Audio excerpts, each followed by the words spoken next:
Salut à toutes et à tous et bienvenue dans Martic Décrypte, le son du peuple, le podcast où le peuple prend le micro.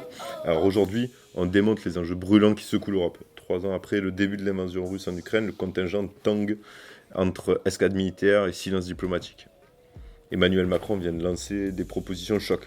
Un fédéralisme européen botté et nucléarisé, une extension de la dissuasion française à l'échelle de l'UE, mais est-ce vraiment la voie de la paix? Ou un ticket direct vers l'apocalypse? Le constat est sans appel, les dirigeants européens sont paralysés, coincés, dans une impasse qu'ils ont eux-mêmes creusée. 3 ans sans initiative diplomatique majeure, 1 million de vies sacrifiées en Ukraine, et maintenant on jouerait avec le feu atomique. Vous avez bien entendu, le président Macron propose de partager notre force nucléaire avec l'Europe.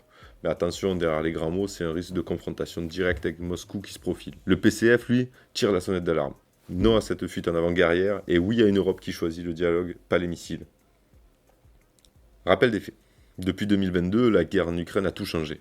Pourtant, une évidence s'impose, aucune victoire militaire n'est possible.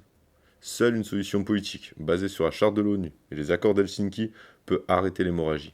Mais où sont les initiatives? Où sont les négociateurs? La France a un rôle à jouer. Plutôt que de jouer les cow-boys nucléaires, elle doit exiger un cessez-le-feu immédiat, convoquer le G20, dialoguer avec les BRICS.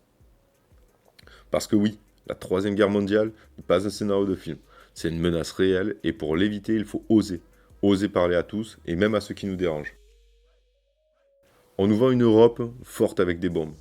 Mais une Europe forte, c'est d'abord une Europe qui écoute ses peuples et pas ses marchés.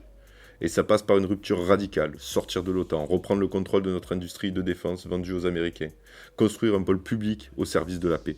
Parce que chaque usine stratégique sauvée, c'est un pas vers l'autonomie et un non à la soumission. Alors, on choisit quoi? La logique libérale qui nous mène au gouffre, ou une sécurité européenne basée sur la coopération et le désarmement?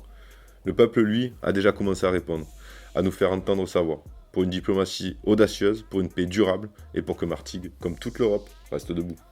Allez, ciao!